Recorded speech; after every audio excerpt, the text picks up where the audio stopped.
going.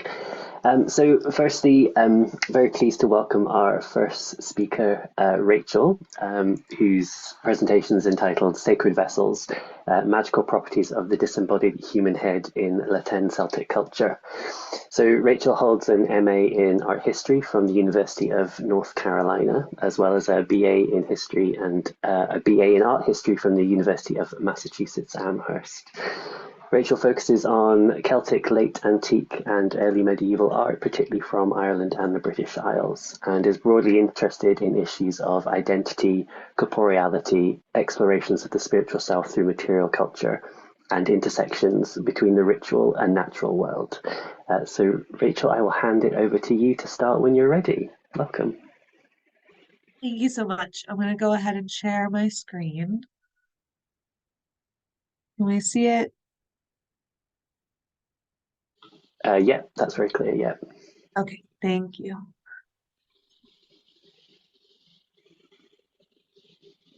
Okay, perfect. Thank you so much for the welcome. I'll go ahead and get started. So magic as a concrete performance is a tricky term with regards to the Iron Age Celts, and attempting to reconstruct any ancient Celtic ontology or cosmology is inherently complicated, and not just by the fact that there are very few surviving texts written by pagan Celts. We cannot assume that there was any single belief system that united all Celts across space and time, even though we may look for patterns of correspondences which suggest symbolism inherited from a common ancient Celtic inheritance. The various peoples and communities living across Iron Age Europe that have been grouped under the umbrella terminology of Celtic are peoples that, according to archaeological site research and ancient Greek and Roman textual sources, shared similar forms of ritual practice and similar beliefs in the origins and inner workings of the universe, as well as the role of humans in that universe. Central to Celtic ritual practice was a community of Druids. Druids were members of a high-ranking priestly class in Celtic society. They were leaders in their communities, and performance of ritual akin to magic would have come from Druidic practice. Unfortunately, alongside there generally not being many surviving texts written by pagan Celts, there are not many surviving texts that document what Druidic practice looked like. In fact, in Caesar's Gallic Wars and his account of the Druids, he wrote that they intentionally withheld information about their practices. Despite the fact that they were reportedly literate, they left no written accounts and instead passed on their traditions by word of mouth. What we now know of Druidic Celtic ritual practice and performance has been pieced together from archaeological evidence, material and visual culture, and classical textual sources. This paper takes what is known as the Celtic cult of the head as its main focus of inquiry. The notion of a Celtic head cult is based on classical sources that document the Celtic practice of beheading their enemies on the battlefield, stealing those heads as trophies and displaying the heads in their homes. Though classical textual accounts of Celtic people were often intentionally barbarizing, designed to incite fear of the Celts and position them as being inferior to their ancient Greek and Roman neighbors, there was some truth to this practice. And the question is, why the fascination with the human head? What function could it provide besides as a spoil of war? The idea of a Celtic cult of the head is also based on the large volume of archaeological evidence that suggests that the Celtic peoples worshipped the human head. Though it is unclear exactly where the concept of a head cult as it relates to the Celts originated, the notion has been popularized by historians of the Iron Age to describe this fascination. The Celts were not the only ones globally to have a documented interest in the human head, but their interest in it thoroughly pervades not only their material and visual culture, but also the Greek and Roman textual accounts of Celtic headhunting and head collecting practices. In addition to the evidence supporting the Celtic use of enemy heads stolen from the battlefield, there are other sources that suggest that the heads of their own community members were used in ritual practice. Classical accounts of these practices were often extremely vivid. For example, Polybius described the Battle of Ticinus in 218 BCE. They killed or wounded many, and finally, cutting off the heads of the slain, went over to the Carthaginians, being in number about 2,000 foot and rather less than 200 horse. And Diodorus Siculus offers a detailed account in Book 5 of his historical library, written circa 36 BCE, claiming, "When their enemies fall, they cut off their heads and fasten them about the necks of their horses, and turning over to their attendants the arms of their opponents, All covered in blood, they carry them off as booty, singing a paean over them and striking up a song of victory. And these first fruits of battle they fasten by nails upon their houses. The heads of their most distinguished enemies they embalm in cedar oil and carefully preserve in a chest. And these they exhibit to strangers, gravely maintaining that in exchange for this head, some one of their ancestors, or their father, or the man himself, refused the offer of a great sum of money. Diodorus Siculus suggests that Celtic peoples not only viewed the human head as a worthwhile spoil of war, but also that heads held ancestral value once they entered Celtic possession. Passages like these often act to intentionally barbarize Celts, offering justification for Greco-Roman acts of imperial expansion. So, what may have been the impetus for the Celtic fascination with hunting, collecting, and displaying the human head? Caesar wrote in his Gallic Wars, they wished to inculcate this as one of their leading tenets, that souls do not become extinct, but pass after death from one body to another. And they think that men by this tenet are in a great degree excited to valor, the fear of death being disregarded. Modern scholars like Vincent McGaw have also argued that the Celts believed that the soul was contained in the head, and that the head was both the center of life and emotions, as well as a symbol of divinity and the powers of the other world. It is also suggested that by cutting off and keeping the heads of their enemies, warriors could gain control over the spirits of those deceased, whose heads, charged with divine power, would be able to facilitate interaction with the divine during ritual veneration. These beliefs are supported by Caesar's original claim that the Celts believed that the soul did not become extinct after death, and that it could perhaps live on in the disembodied head before migrating elsewhere. There is a wealth of evidence that suggests a significant veneration of the human head by Celtic peoples. This evidence comes from both domestic and sanctuary Celtic settlements. It includes real, preserved human skulls that were embalmed, temple pillars that include niches for the display of heads, life-size sculpted heads, and the accompaniment of each of these with human and animal bones that suggest ritual practices of veneration. The quote from Diodorus Siculus details that Celts would have used cedar oil to preserve these heads and either keep them in chests or display them regularly, and that the Celts treated severed, preserved heads as extremely valuable. One of the most notable examples of architectural elements that indicate the display of human and sculpted heads are columns from the 3rd century BCE sanctuary site at Roquepertus near Valois, France.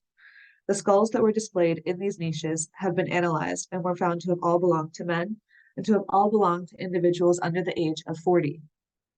This suggests that the heads belonged to warriors due to their demonstrated sex and age, and that these warriors were likely slain in battle. It is likely that these heads were enemy in origin rather than community members because there were no domiciles for worshippers at the sanctuary site.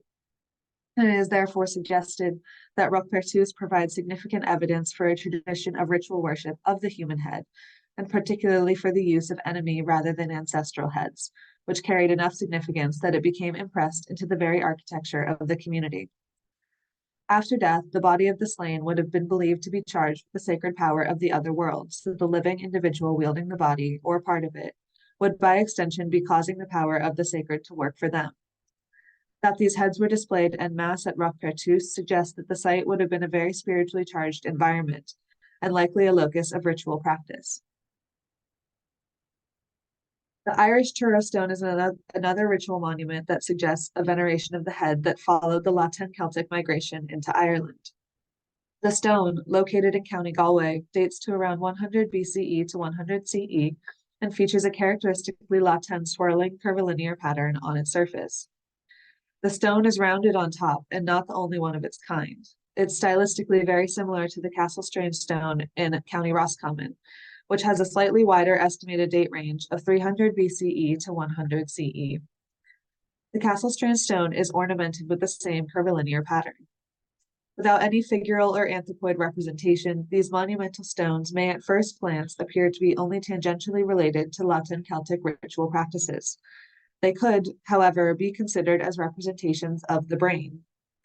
From medieval Irish texts, we're told that Celtic peoples inhabiting Ireland had some awareness of the brain and neurological role played by the spinal cord. This is detailed in the legend of the Second Battle of Moytura. Dian Cech did not like that cure. He hurled a sword at the crown of his son's head and cut his skin to the flesh. The young man healed it by means of his skill. He struck him again and cut his flesh until he reached the bone. The young man healed it by the same means. He struck the third blow and reached the membrane of his brain. The young man healed this too by the same means. Then he struck the fourth blow and cut out the brain, so that Myak died, and Dian Kek said that no physician could heal him of that blow. This portion of the text suggests that most blows to the head were healable, including blows that would nearly touch the brain, but as soon as the brain was fully severed from the body, there was no way to prevent death. Though this sounds obvious to the modern reader, there's an implicit suggestion that the late Iron Age Celts would have had some understanding of the role played by the spinal cord in connecting the head to the body, and upon severing that cord, thereby removing the soul from the body, according to the belief that the soul was in the head, no power could heal that wound. Further support for this is offered later in the text, with Dian Kek saying again, "Any man who will be wounded there, unless his head is cut off, or the membrane of his brain or his spinal cord is severed, I will make him perfectly whole in the battle on the next day." Here again, there's a reference to the inability to heal wounds that have severed the brain, or the spinal cord. Because of this precedent and legend, it is reasonable to believe that the construction of the human head may have been intimately tied to the realization that an intact brain was necessary for its function. The brain is mentioned in other places in early Irish texts. Early Irish literature also describes how victorious warriors would remove the brains of their opponents and mix them with the mineral lime to create a hard and durable brain ball, which could be shown off on suitable occasions. Therefore, while the whole, often fleshed, human head was venerated and depicted in other ways, both the Turo stone and the comparable Castle Strange stone can be read as evidence of a reference to and ritual veneration of the brain, blended with stylistically significant patterns characteristic of the Latin Celtic culture. We know that these monuments and sculptural elements were venerated because of the objects that archaeologists have found surrounding them at their sites. An example of the ritual offering of bones to heads was the veneration of the Seksurovich head, otherwise known as the Celtic hero from Bohemia, which was found in a village of the same name in modern-day Czechia. The head was discovered in several fragments in an enclosure on the settlement at Seksurovich in 1943. It was found alongside 25 pottery shards, a fragment of coiled iron wire, a whetstone, and 43 animal bones. The head remains one of the best-known pieces of Celtic art today and presents a detailed image of a man presumed to be either a warrior or a druid. Regardless, archaeologists have determined that the sculpture was meant to portray an important local community member because of its presence on a domestic settlement and the presumed circumstances of its veneration. Headhunting may have been an act reserved for enemies on the battlefield, but head collecting could pertain to enemies or community members as a part of funerary practice. For the Celts, the head had associations with power, fertility, age, status, and gender in ritual. While headhunting may have been about control, reinforcing status, and inspiring fear, rituals associated with head collecting appear to have been part of a larger Celtic association of the human body with the natural landscape and with the other world fine.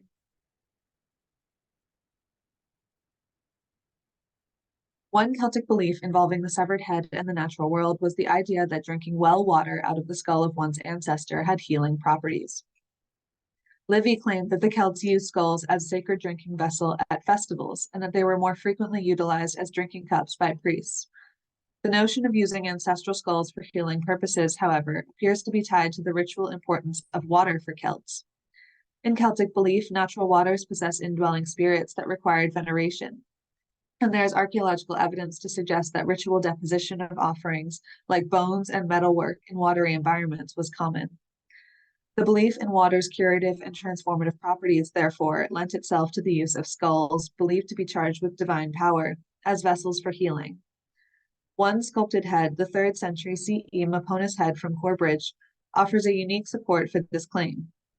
The Maponis head offers a visual reference for what a head being used as a drinking vessel may have looked like. In physical appearance, it's much the same as other sculpted heads, featuring a defined brow, facial hair, and a large nose and eyes.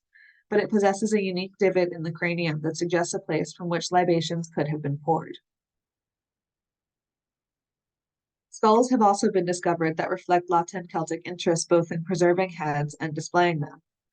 Examples of each are a 3rd century CE embalmed skull from Le Caire, France, and a 1st century BCE trophy skull from Kobern-Gondorf, Germany. The embalmed skull from Lecaire was featured in Salma Ghazal's 2018 study of embalmed heads from the Celtic Iron Age in the south of France that sought to reveal the biomarkings of heads that underwent an embalming process, and articulates this process as being specifically for the goal of displaying enemy heads in front of the victor's home. A critical component of this study was that the skull fragments, including vertebrae, had distinctive cut marks that suggest the victims were deliberately decapitated. This provided much needed evidence to corroborate the claims of intentional and ritualized headhunting from classical sources, which we have discussed. The skull from Coburn-Gondorff reflects much of the same intention, and in this case, there's a sizable nail that remains driven through the top of the skull, which would have aided in hanging it up for display. These two skulls are not the only ones that have been discovered that show signs of intentional preservation or display, but they make for an intriguing pair that reflect an attitude towards severed heads and the desire to keep, preserve, and display them, persisting across several centuries and across geographic areas occupied by Celtic language-speaking peoples.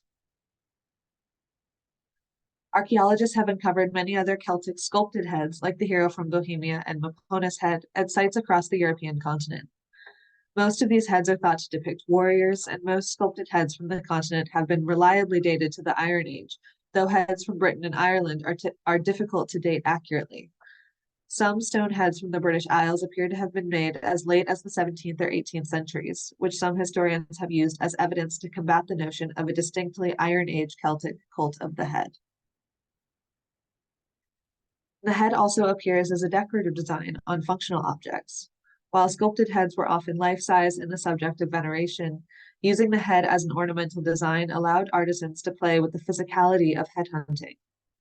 The head often appears in places where the hand would touch the object, hand grips on a wagon, handles on flagons, near the handle of a bucket, etc.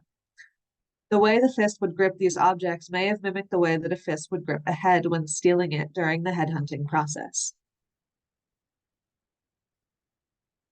Given the lack of written sources from the pagan Celtic perspective on the exact uses of severed human heads and sculpted heads, it never seems to be immediately relevant whether a head, real or sculpted, would have represented the head of an enemy or the head of an ancestor or otherwise important member of the community. Those conclusions must be drawn from other context clues, such as the age and sex of the skulls left behind at Roquepertus and the stylized nature of the hero from Bohemia, who is shown with the druidic tonsure and wearing a Celtic torque, or the necklace signifying status in Celtic society. Presently, there's not enough evidence to draw definitive conclusions about whether different heads held different properties on the basis of being sourced from an enemy or a community member, or even on the basis of whether they were human or sculpted, though it can be assumed that a skull sourced directly from a human, with the soul intact inside the head, would be a more divinely charged source of magic and power. This is a line of inquiry I hope to continue to pursue as I look further into this phenomenon. Thank you for listening.